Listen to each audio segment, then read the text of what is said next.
Bienvenue dans la pause café, je m'appelle Camille et dans ce podcast, on parlera de l'entrepreneuriat, de web et de développement personnel avec toutes mes petites réflexions qui se baladent dans ma tête.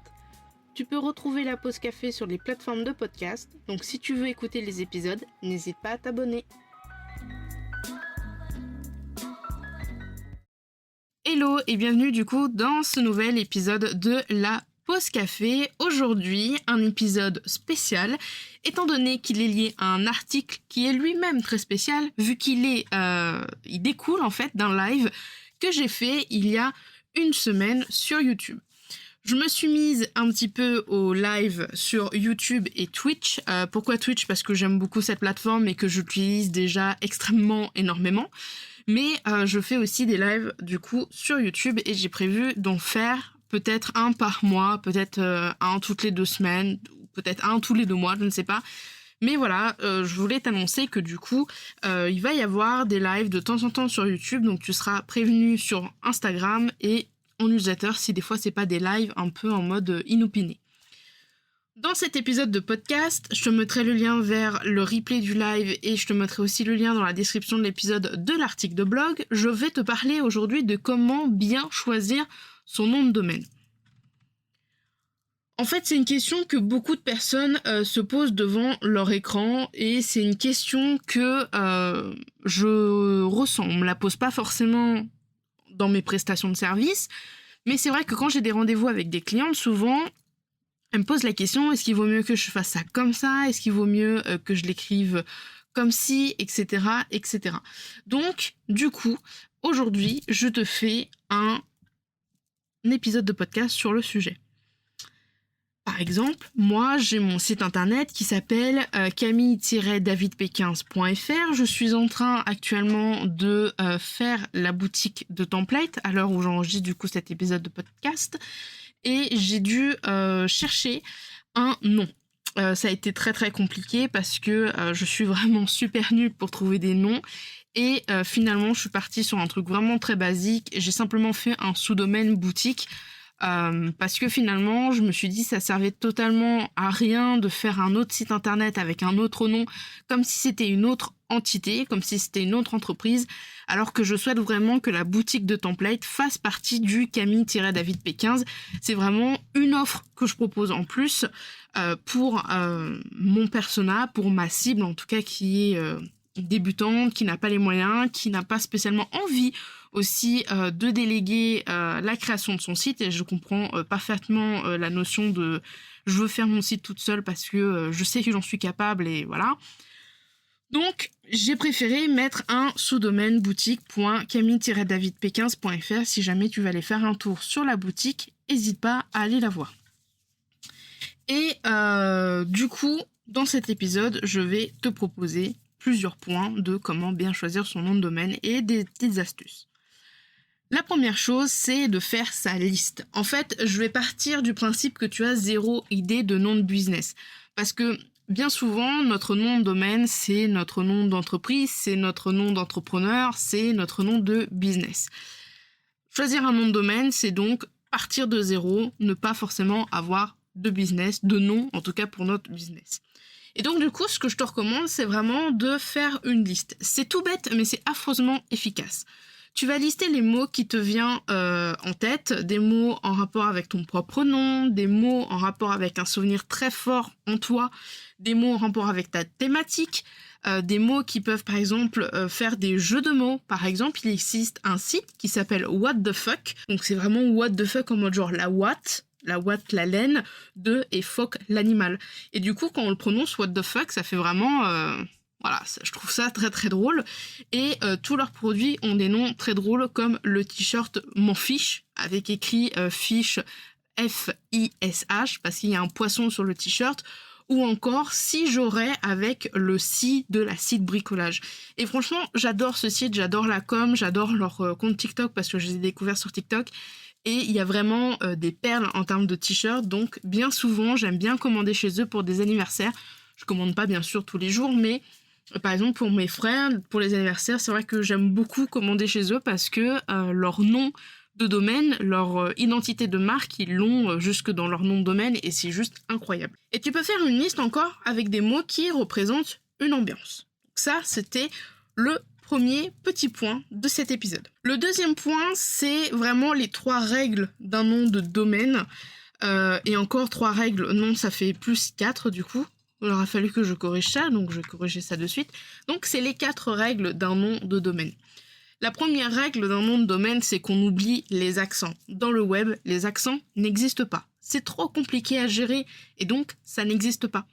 D'ailleurs, tu remarqueras certainement que dans les adresses mail, que ce soit Gmail, Orange, Hotmail, etc., il n'y a pas d'accent et il n'y a pas de majuscule. Si tu essayes de créer une adresse mail Gmail avec une majuscule, il va automatiquement te mettre l'adresse mail en minuscule. Parce qu'il y a trop de possibilités. C'est déjà très compliqué de se faire un mail avec juste notre nom et prénom. On est obligé parfois d'avoir 3 chiffres derrière. Je sais qu'il y a des adresses Gmail avec Camille, David. Il y en a énormément. Et du coup, je tombe avec des adresses mail où il y a 3 chiffres derrière. Donc imagine un peu les accents, les majuscules, ça serait vraiment trop compliqué à gérer.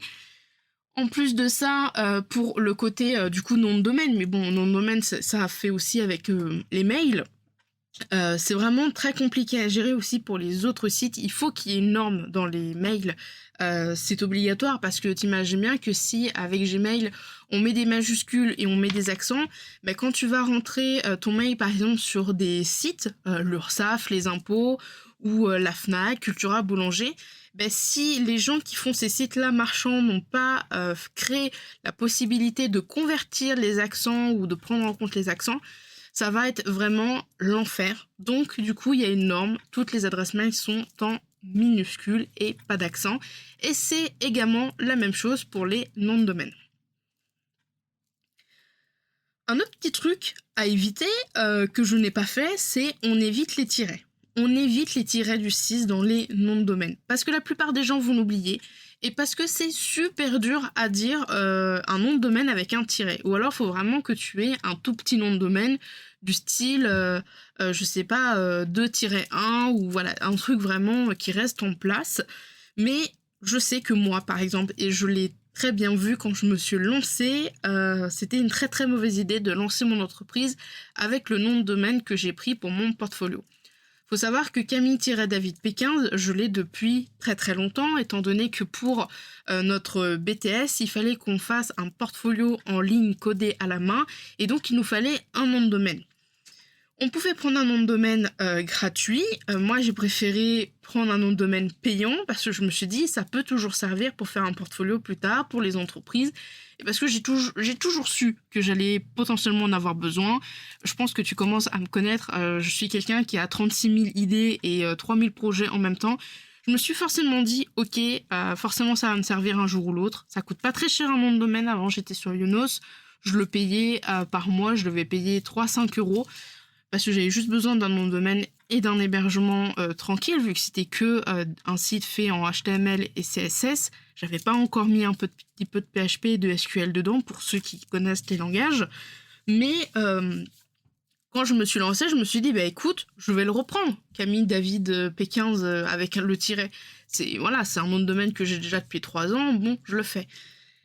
Et ça a été vraiment très compliqué. Pour la simple et bonne raison que c'est très dur pour moi, même quand je suis en train de parler ou quand je fais mes épisodes de podcast, il y a des fois, je sais pas si tu l'entends, il y a un ralentissement de mon débit de parole parce que je suis déjà en train de me dire, ok, il faut que je dise Camille-David P15 et pas Camille-David P15. Alors, il y a aussi beaucoup de gens qui l'oubliaient, ce tiret. Beaucoup de gens qui ont essayé de mettre un point. Et non, tu ne peux pas mettre de point dans un nom de domaine, sauf si c'est un sous-domaine. Dans mon cas, j'aurais très bien pu mettre https camille.davidp15 si mon nom de domaine, c'était davidp15.fr. C'est vrai que ça aurait pu, et ça aurait été vraiment très très drôle, mais je n'y ai absolument pas pensé. Du coup, la chose que j'ai faite, c'est que j'ai pris un autre nom de domaine qui s'appelle camilledavidp15.fr où il n'y a pas de tiret et j'ai fait une redirection. Le troisième point, la troisième règle pour les noms de domaine, on évite les chiffres. c'est plus dans la pratique que je dis ça, parce qu'en vrai, on peut mettre des chiffres dans des noms de domaine, c'est pas un problème. Mais il faut savoir que si tu prends un nom de domaine avec des chiffres, tu vas sans doute devoir le convertir en lettres pour éviter que quelqu'un possède le même nom. Je m'explique. Sur le site de 17mai.fr, c'est le site que je gère avec ma première cliente au niveau de sa boutique. C'est moi qui ai fait toute la conception, tout le design, etc. Elle avait juste fait la charte graphique, donc la police et les couleurs. Mais sinon, c'est moi qui ai tout fait quand je me suis lancée en avril 2020. Et depuis, je m'occupe un petit peu de la boutique au niveau des stocks, au niveau de la maintenance, au niveau... voilà. Le site de 17 mai s'écrit entièrement en lettres. Donc c'est 10, D-I-X, S-E-P-T, M-A-I.fr et on a aussi pris le .com. Mais pour bien la protéger, même si elle s'est enregistrée en tant que marque, il aurait fallu qu'on prenne le mot 17 mai, 1717 mai.fr et .com. Parce que certaines personnes, quand on va leur dire, oui voilà, tu vas sur le site de 17mai.fr, certaines personnes vont dire, ok, je mets 17mai.fr. Bizarre, ça marche pas. Et pour éviter aussi la concurrence déloyale. On évite les actes de parasitisme, on réfléchit déjà, même si au moment de la création, concrètement, voilà, c'était un petit peu le secret. Je me souviens très bien, on avait travaillé un peu en sous-marin pour faire la grande annonce comme quoi elle changeait de nom, elle prenait le nom de 17 mai. Il peut toujours y avoir un risque, et ça aussi, c'est à prendre en compte quand tu prends ton nom de domaine, c'est de réfléchir quel est le risque pour moi si je ne prends pas d'autres noms de domaine pour essayer de me protéger. Donc, à la place de chercher déjà un nom de domaine disponible en .fr et .com, c'est déjà assez compliqué comme ça, parce qu'il y a de plus en plus de gens qui prennent des noms de domaine. C'est extrêmement difficile d'avoir un nom de domaine en .fr et en .com, ou alors il faut vraiment que ça soit un truc vraiment très original qui te colle vraiment à la peau. Mais tu vas aussi, si tu prends un nom de domaine avec des chiffres, devoir en chercher en lettres et en chiffres. Ce qui fait qu'à la place de chercher 2 noms de domaine .fr et .com, tu vas devoir en chercher 4, et il faut que les 4 soient disponibles. Donc, encore moins de chances d'y arriver, et c'est vraiment très problématique. Dans le cas de ma cliente 17 mai, le 17 mai a été enregistré et il est en vente à un prix assez exorbitant. Donc on attend pour pouvoir le prendre en .fr et en .com, et forcément ça rajoute encore une fois un coût. Moi j'ai 3 noms de domaine, du coup j'ai la pause de 16h.fr, j'ai le camille-davidp15.fr et j'ai le camille-david p15.fr sans le tiret. J'en ai 3 noms de domaine plus un hébergement, je paye à peu près 110 € par an pour tout ça. Et c'est que des .fr, je n'ai pas pris de .com. Il faudra peut-être que je pense à prendre des .com, mais voilà, on verra plus tard. Le dernier point, la petite règle, c'est qu'on évite les noms de domaine à rallonge. Vraiment, les noms de domaine sont super longs, c'est chiant à lire, à écrire, à épeler. Déjà, je trouve que le mien est relativement long. Parce que va essayer de caser, oui, alors c'est camille-davidp15.fr, enfin c'est un peu à la rallonge, mais voilà, on évite les noms très très longs. Si tu as un prénom et un nom de famille vraiment super long, essaye de trouver un nom de domaine. Après, moi c'est ce que je recommande. Pourquoi c'est très très long les noms de domaine à rallonge? Au niveau de la prononciation, c'est juste insupportable. Au niveau de l'épellation, quand tu es dans une conversation, je trouve que les noms à rallonge sont super compliqués à retenir. Et en plus de ça, il y a encore des gens qui écrivent les noms de domaine à la main. Je vois avec mes parents, je vois avec certaines de mes clientes qui sont dans la même tranche d'âge que mes parents, on va dire ça comme ça. Ce sont des personnes qui écrivent dans la barre de recherche https : et il marque le nom de domaine. Si tu mets un nom de domaine super long, c'est super pénible à écrire. Et du coup, les gens, ils vont arrêter d'aller sur ton nom de domaine et puis ils vont partir. Et tant pis, tu vois ce que je veux dire? Donc, on évite les noms de domaine à rallonge, imprononçables, ou alors il faut qu'ils soient à rallonge, mais il faut qu'ils soient mémotechniques, il faut qu'ils soient vraiment, tu t'en souviens. Comme le what the fuck que je t'ai dit plus tôt, il est super long, je trouve, mais on s'en souvient. Parce que justement, on l'écrit pas what the fuck en anglais, on l'écrit en mode français avec la what de et puis l'animal fuck.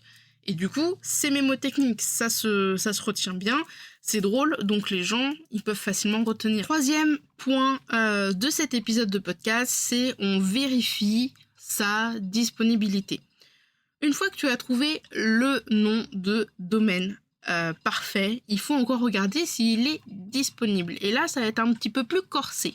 Parce que déjà que tu as passé du temps à faire ton petit note, à avoir trouvé des noms, chercher, essayer de faire des mélanges entre plusieurs noms, bref, tu as fait un petit peu ta potion magique, si je puis dire comme ça.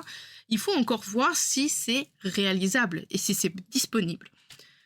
Pour ça, il faut se demander est-ce que le nom de domaine que je veux est disponible à l'achat. Pour ça, c'est super simple. Tu vas sur un hébergeur, peu importe lequel, OVH, Yonos, OdoSwitch ou autre, et tu vas faire une simulation d'achat. Par exemple, je souhaite prendre le nom de domaine lapausecafé.fr. Quand je vais sur OVH, il me propose des noms de domaine, mais il ne me propose pas le .fr. Il me propose le .shop, le org, le tech, le live, le me, online, site, Paris, XYZ, fun, cloud, gay, OVH, IO, info, etc., etc.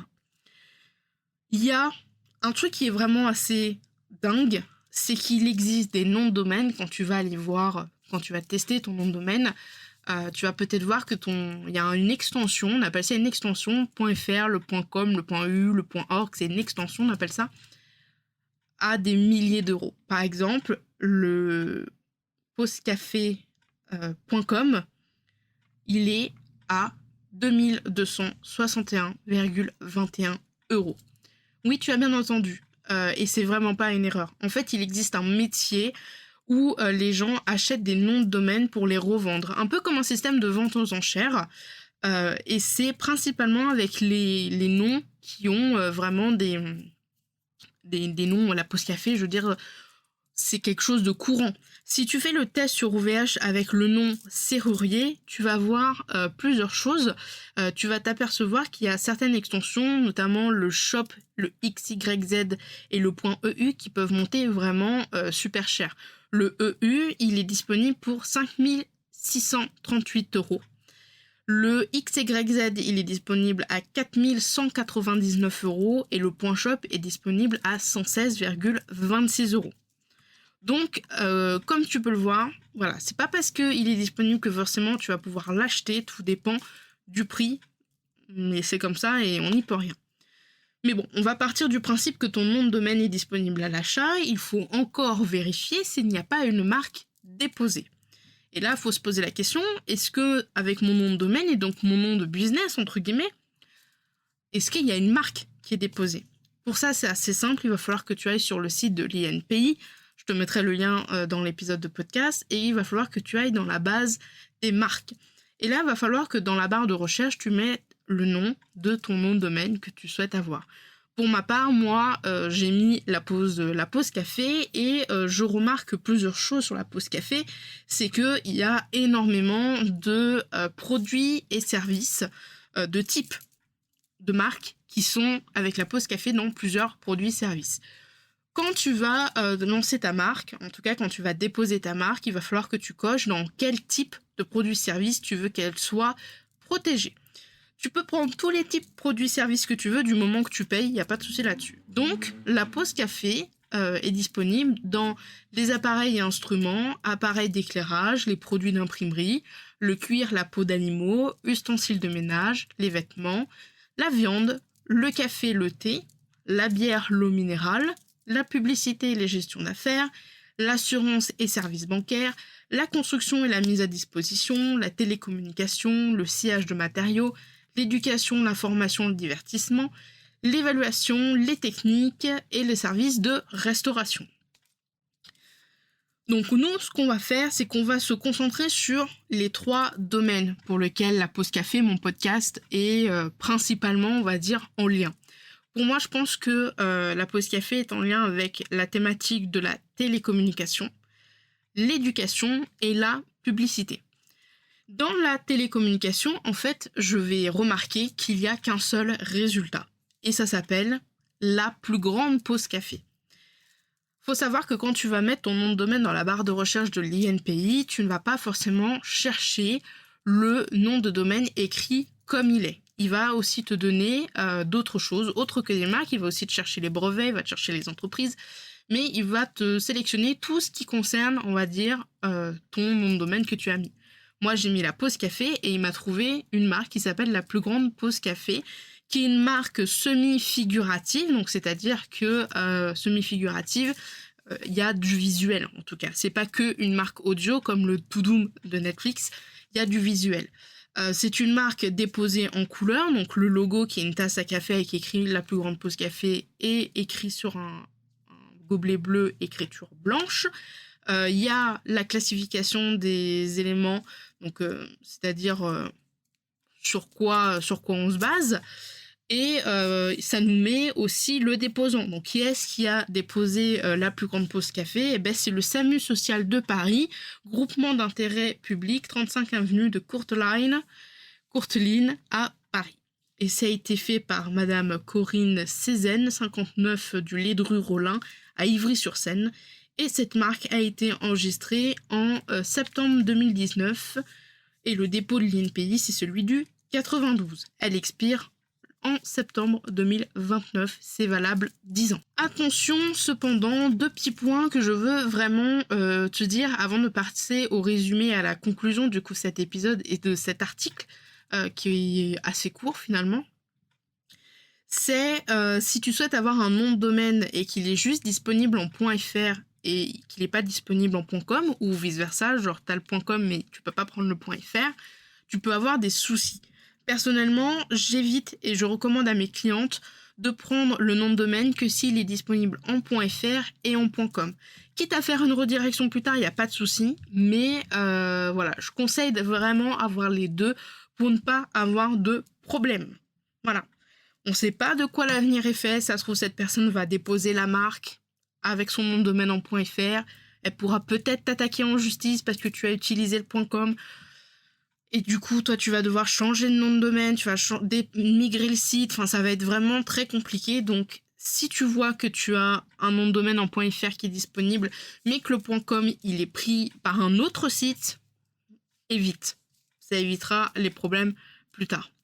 Deuxième point aussi à faire, attention aux noms de domaine qui se ressemblent. J'ai déjà eu des clientes qui m'ont demandé un nom de domaine exactement pareil qu'un autre, qui était pris. Cet autre nom de domaine est déjà pris sur le .fr ou le .com ou les deux. Mais la seule différence qu'il y a par rapport à ma cliente, c'est qu'il y a une seule lettre de différence. Il faut faire extrêmement attention parce que si la marque est déposée ou si la personne dépose la marque, il peut y avoir une action de concurrence déloyale ou de parasitisme. Un des deux, ou les deux je crois. Donc on fait extrêmement attention. Pour le peu qu'en plus, vu que ma cliente, donc pas de bol pour elle, donc ma cliente est venue avec son nom de domaine avec une lettre qui changeait par rapport à un autre nom de domaine qui était pris en .fr et en .com, et pas de bol, la personne qui avait pris le .fr et le .com était aussi entrepreneuse, donc pas dans le même domaine, donc ça va, mais elle était aussi à son compte indépendante. Donc vraiment, ça peut vraiment induire en erreur qu'il y ait une seule lettre pour le nom de domaine. Par exemple, moi, si quelqu'un prend le nom de domaine camille.david p16, voilà, ça va peut-être induire en erreur ma communauté, mon audience, mes futures clientes ou mes clientes actuelles. Et si je dépose la marque, pour le peu que la personne soit indépendante, voire même si elle est indépendante dans le développement web, là, il y a concurrence déloyale, il y a action parasitisme, et ça peut aller très très loin. Pour résumer cet épisode de podcast, et du coup pour conclure un peu l'article de blog, trouver son nom de domaine, c'est vraiment quelque chose de personnel. Derrière certains noms de domaine, il y a une histoire forte, il y a des souvenirs ou encore des espoirs. Un site personnel, c'est un peu pour moi, un site personnel, un nom de domaine, c'est un peu pour moi comme l'idée de tatouage. Je suis fan de tatouage, j'en ai 3 actuellement, je ne continue pas parce que je n'ai pas l'argent pour, mais si j'étais vraiment très très riche et si je gagnerais au loto, je touche du bois, si un jour ça m'arrive, je pense que je me ferais beaucoup plus tatouer parce que j'adore les tatouages. Je trouve ça vraiment très joli d'avoir l'art d'une personne carrément sur la peau. On se transforme nous-mêmes en une œuvre d'art et je trouve ça très très joli. C'est vraiment quelque chose de personnel. Si tu as un nom de domaine qui ressemble au nom de domaine de quelqu'un d'autre et que vous faites la même chose, c'est que ton nom de domaine n'était pas si important que ça. Tu vois ce que je veux dire? N'était pas si personnel que ça. Pour moi, en tout cas dans le business, d'entrepreneur, je parle. Je parle pas d'un point de vue Amazon, Fnac et boulanger, ça, ils s'en foutent.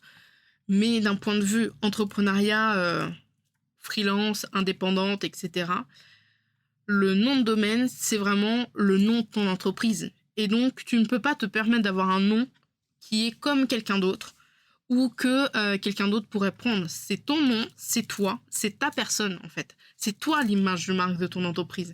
Donc, tu te dois d'avoir un nom personnel et original qui te correspond et que quand on voit ce nom-là, on dise « Ah oui, c'est cette personne-là ». En tout cas, je le vois vraiment comme ça, le nom de domaine. Personnellement, je fonctionne extrêmement à l'instinct. D'ailleurs, c'est comme ça que j'ai trouvé le nom pour Aragon. Ça a été vraiment très difficile de trouver le nom d'Aragon parce que je voulais pas tomber dans le cliché des noms grecs et romaines féminines. On en voit souvent formation Athéna, Artémis, etc. Je voulais pas tomber dans ce cliché-là. Je voulais que Aragon soit quelque chose de puissant. Et du coup, j'ai essayé de chercher des noms de déesses au niveau nordique, des noms de déesses égyptiennes, mais ça n'allait pas. Après, j'ai essayé comme Aragon est vraiment un peu comme mon identité visuelle un petit peu, vu que j'ai repris l'identité visuelle d'Aragon pour la modifier. J'ai essayé de trouver des mots en latin, des mots en nordique pour dire feu, pour dire foyer, etc. Et finalement, je suis passée sur Aragon. Et quand j'entendais le mot Aragon, franchement, il y avait des petits papillons et j'ai su direct que c'était ce nom-là et pas un autre. Et j'ai fait le test en cherchant d'autres noms que Aragon. Et du coup, quand j'entendais les noms, je me disais « Ah non, ça sonne pas. Ah oui, mais non, ça claque pas. Ah oui. » Et je cherchais tout le temps une excuse. Et du coup, c'est là où je me suis dit « Ok, Aragon, c'est le nom qu'il faut à mon produit. C'est celui-là et ça n'en sera pas un autre. » Donc, si jamais tu trouves un nom de domaine où tu le sens bien la prononciation ou si tu le sens bien dans tes tripes et qu'il est disponible, qu'il n'y a aucune marque est déposée, fonce, prends-le. Dans tous les cas, c'est juste un nom de domaine. Tu pourras le changer. Combien de fois j'ai eu des clientes qui avaient un nom de domaine de base et qui, 3 ans plus tard, sont venues me voir en me disant « Bah voilà, j'ai mon nom de domaine de base, je vais changer parce que je suis en train de me reconvertir dans un autre domaine. Est-ce qu'il est possible de reprendre un autre domaine ?» Oui, il n'y a pas de souci. Tu prends un autre nom de domaine et tu fais une redirection. Voilà, ça, c'est que le côté technique. Il n'y a pas de souci. Le nom de domaine, ça s'achète, ça s'oublie, il n'y a pas de souci. C'est pas, voilà, t'étais pas lié à vie par ce nom de domaine-là. Peut-être que moi, dans 10 ans, le Camille-David P15, je changerai. Peut-être qu'à la place, je m'appellerai Aragon, je ne sais pas. Mais en tout cas, c'est pas très grave, parce que, à la limite, tu fais une redirection, ça dure 30 secondes de clic sur O2 Switch et Ionos, et OVH. C'est que du côté technique. Donc, si tu le sens dans tes tripes, fonce. Si jamais tu es jeune freelance, que tu n'as pas les moyens parce que tu viens de te lancer, ou alors que tu n'as pas les moyens parce que tu as investi il n'y a pas tellement longtemps dans des choses pour ton entreprise, ou que tu n'as pas envie de déléguer, ou que tu ne te sens pas capable de déléguer la création de ton site internet, et si du coup tu as trouvé la perle rare pour ton nom de domaine, tu peux rejoindre Aragon. C'est un site prêt à l'emploi sous Elementor Pro. Il est disponible dans la boutique, donc ma boutique qui est sur mon sous-domaine, comme je te l'ai dit un tout petit peu plus tôt, soit en page seule, soit en pack de pages, soit en pack complet. Donc le pack complet, c'est les pages accueil, contact, etc. plus les modèles pour Elementor Pro, donc l'entête, la page 404, le pied de page. Et tout ça est à personnaliser et à modifier comme tu le souhaites. Donc, si jamais ça t'intéresse, je te mettrai le lien dans la description de cet épisode et je te mettrai aussi le lien à la fin de l'article de blog. En tout cas, merci de m'avoir écouté jusqu'ici. J'espère que cet épisode et l'article t'aideront à trouver un bon nom de domaine. Et puis, si jamais tu as la moindre question, n'hésite pas à m'envoyer un petit message sur Instagram. Je suis totalement disponible. En attendant, je te souhaite une très très bonne journée, je te souhaite une très très bonne semaine. Et puis, je te dis à bientôt sur la pause café et à bientôt sur les réseaux. Salut, salut!